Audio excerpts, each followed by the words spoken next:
चलो बच्चों, आज फिर से लेकर आ रहे हैं आप सभी के बीच में पॉलिटिकल साइंस के पार्ट 2 वीडियो। कल आप लोगों को फर्स्ट वीडियो लेक्चर में आप लोगों को 3 क्वेश्चन कराया गया था, लेकिन आज फिर वीडियो लेक्चर लेकर आ रहे हैं आप सभी के बीच में।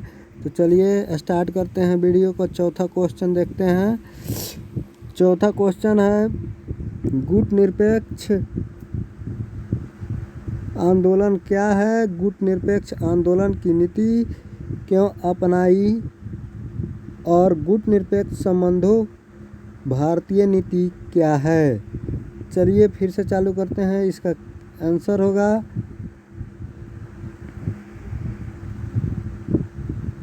प्रारंभ में गुट निरपेक्ष की नीति भारत की विदेश नीति का सार था। शीघ्र ही अनेक अन्य देश भी इस नीति को अपनाने के लिए तैयार हो गए।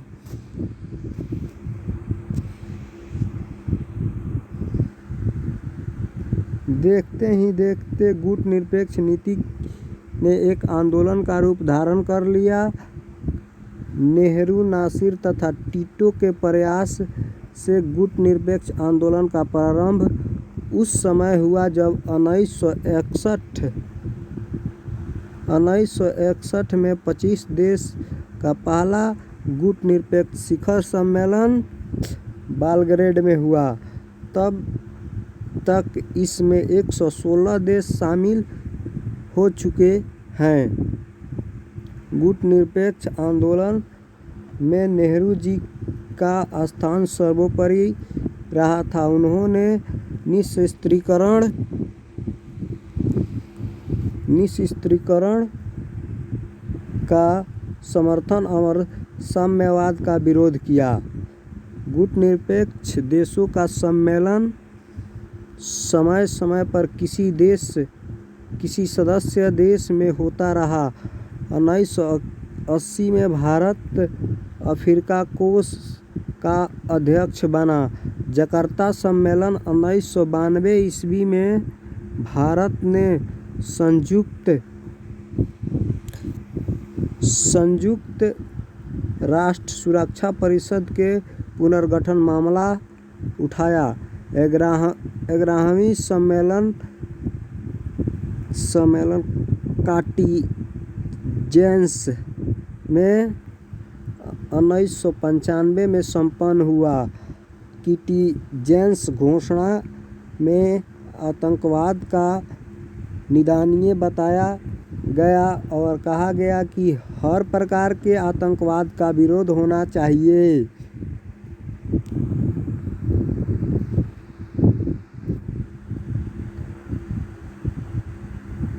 भारत ने अन्य देशों की सहायता से गुट निरपेक्ष आंदोलन का अस्तित्व प्रदान किया। भारत पर आरंभ से ही इस आंदोलन का समर्थन रहा है। इस आंदोलन का महत्व निम्नलिखित दृश्य है। 1 में उपनिवेश का संपन्न करने में बड़े बड़े देशों का समझौता करना। 2 में विश्व को विकास की ओर अग्रसर करना। निःशस्त्रीकरण का लागू करना एवं शांति स्थापना कराना। अंतर्राष्ट्रीय संस्थाओं को लोकतांत्रिक स्वरूप प्रदान कराना। चलिए, कहने का मतलब है जो गुट निरपेक्ष की नीति भारत ने अपनाई वो बहुत ही कारगर साबित हुआ। जो 9 स्वतंत्र देश था, इस नीति को अपनाने के लिए बहुत सारे प्रयास किए गए, जिसमें प्रथम प्रधानमंत्री पंडित जवाहरलाल नेहरू का अहम भूमिका रहा गुट निरपेक्ष आंदोलन के अस्तित्व में। क्वेश्चन नंबर 5 देखते हैं। गुट निरपेक्षता तथा तटस्थता में क्या अंतर है?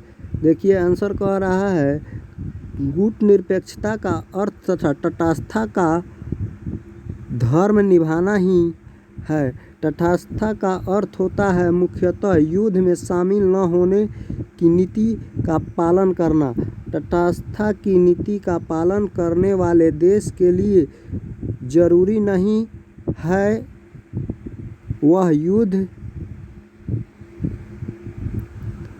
युद्ध को समाप्त करने में मदद करे। ऐसा देश युद्ध में संलग्न नहीं होता और न ही यह के सही होने के बारे में उनका कोई पक्ष होता है। दरअसल कई कारणों से गुटनिरपेक्ष देश, जिसमें भारत भी शामिल है, युद्ध में शामिल हुए। इन देशों ने दूसरे देशों के बीच युद्ध का होना से टालने के लिए काम किया और हो रहे युद्ध को अंत के लिए प्रयास किए।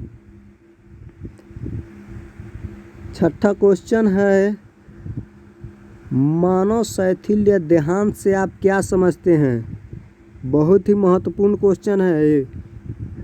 इसका आंसर है, देहांत एक फ्रांसीसी शब्द है जिसका शाब्दिक अर्थ है शिथिलता अथवा मानव शैथिल्य, अर्थात जिन राज्यों में पहले तनावयुक्त स्पर्धा, ईर्ष्या तथा विरोध के संबंध रह रहा, उनमें इस प्रकार के संबंधों के स्थान पर मित्रतापूर्ण संबंधों का स्थापना हो जाना।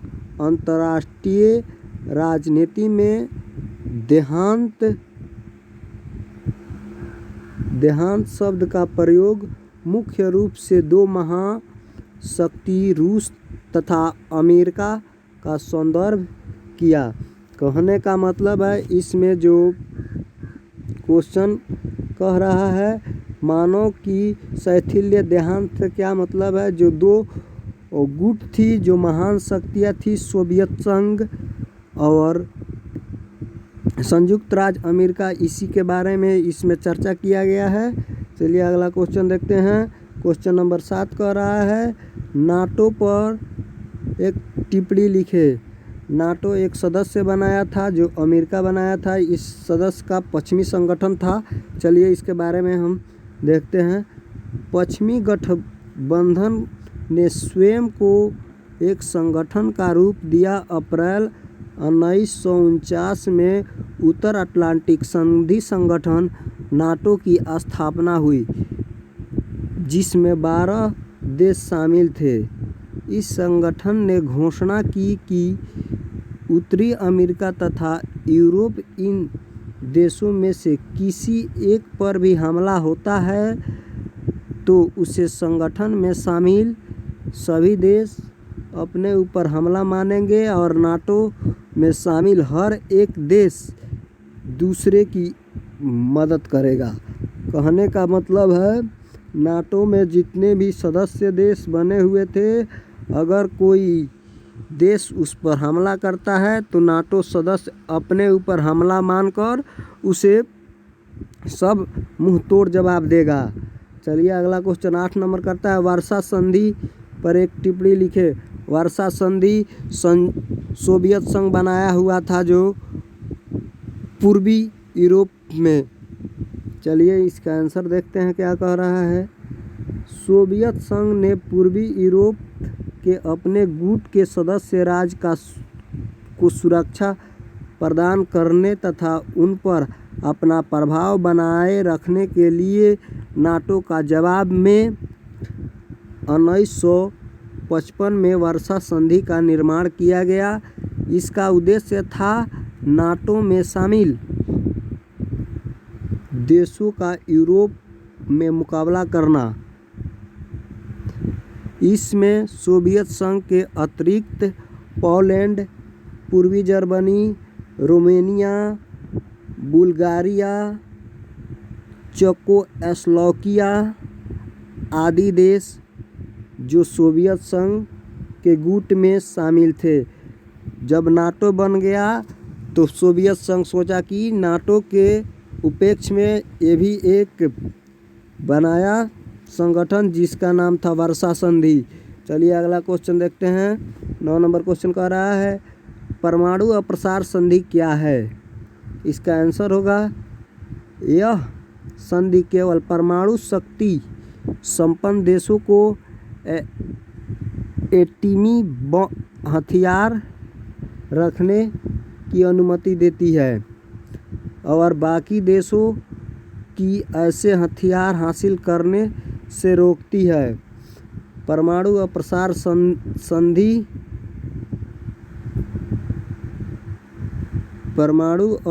संधि उद्देश्य को ध्यान में रखते हुए उन देशों को परमाणु शक्ति से संपन्न माना गया जिन्होंने 1 जनवरी 1967 से पहले किसी परमाणु हथियार अथवा अन्य परमाणु सामग्रियों का निर्माण एवं विस्फोट किया हो। इस परिभाषा के अंतर्गत 5 देशों अमेरिका, सोवियत संघ को ही रूस कहते हैं, ब्रिटेन, फ्रांस,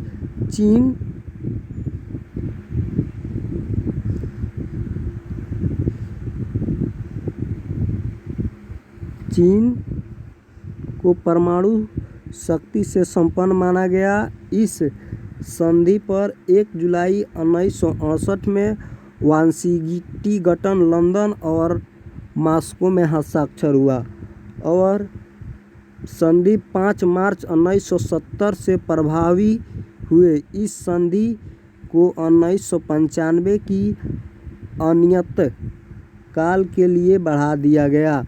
कहने का मतलब है जो परमाणु अप्रसार संधि है इसमें जो 1 जनवरी 1967 से पहले परमाणु हथियार का परीक्षण किए हो या उसका निर्माण किए हो उसी देश को परमाणु हथियार रखने की अनुमति दी जाती है। चलिए अगला क्वेश्चन देखते हैं। 10 नंबर क्वेश्चन क्या कह रहा है। 10 नंबर क्वेश्चन कह रहा है बागुंडिंग सम्मेलन पर संक्षिप्त टिप्पणी लिखे। बागुंडिंग सम्मेलन अप्रैल 1955 ईस्वी में बाडंग स्थान में एशिया और अफ्रीका राष्ट्रों का एक सम्मेलन हुआ जिसमें 29 देशों के प्रतिनिधि ने भाग लिया। इस सम्मेलन में उपस्थित सभी देश ने पंचशील के सिद्धांतों को स्वीकार करने के साथ साथ इसका विस्तार भी किया, अर्थात 5 सिद्धांत की स्थापना की गई। इस सम्मेलन में एशियाई तथा अफ्रीकी देशों ने आधुनिकीकरण पर जोर दिया तथा महान शक्ति का अनावश्यक अनुसरण न करने पर बल दिया।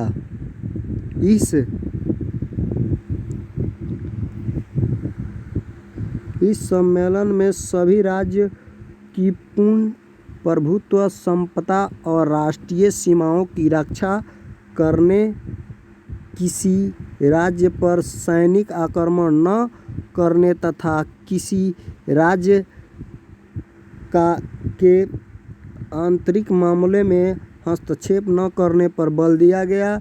राज्य पर सैनिक आक्रमण न करने तथा किसी राज्य के आंतरिक मामले में हस्तक्षेप न करने पर बल दिया गया। कहने का मतलब है जो ये सम्मेलन हुआ उसमें न किसी राज्य पर सैनिक का दबदबा बढ़ाना है और न ही किसी राज्य में हस्तक्षेप करना है, न उस पर अपनी प्रभुत्व की स्थापना करना है। चलिए 11 नंबर और क्वेश्चन देखते हैं। ये शायद लास्ट क्वेश्चन है। बैडगन रणनीति क्या है। बैगन रणनीति क्या है। चलिए इस क्वेश्चन को देखते हैं। आंसर इसका यह एक अवसरवादी रणनीति है। इस रणनीति का मूल मंत्र इस बात में निहित है कि सबसे ताकतवर देश के विरोध जाने की अपेक्षा उसके वर्चस्व तंत्र में रहते हुए अवसरों का फायदा उठाया जाए।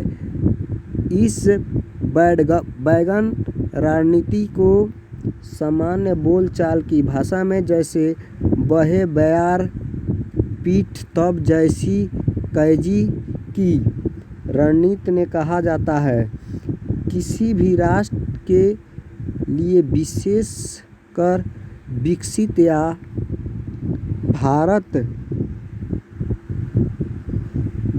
या भारत जैसे विकासशील देश के लिए वास्तव में ऐसे ही नीति का चलने की आवश्यकता है। गरीब अविकसित एवं विकासशील राष्ट्रों के लिए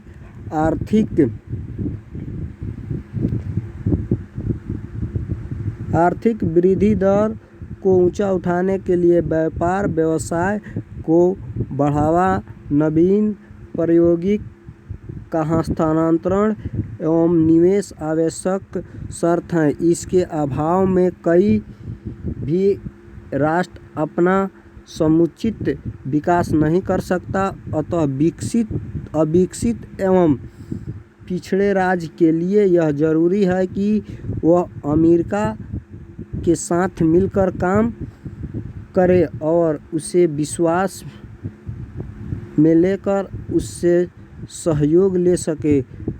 उससे विरोध करने पर तो आर्थिक असहयोग तथा नवीन प्रौद्योगिकी से वंचित होना पड़ेगा। कहने का मतलब है जो ये रणनीति है अमेरिका के मूल मंत्र के बारे में बताया गया है। उससे ही सहयोग लेकर के किसी रणनीति को फ़ायदा हो सकता है। चलिए बता दें कि अगर ऐसा ही वीडियो आप लोग देखना चाहते हैं तो हमारे चैनल रीड गुरु क्लासेस को सब्सक्राइब कीजिए और बेल आइकन घंटी को दबाइए। चलते हैं अगले वीडियो में मिलेंगे आपसे।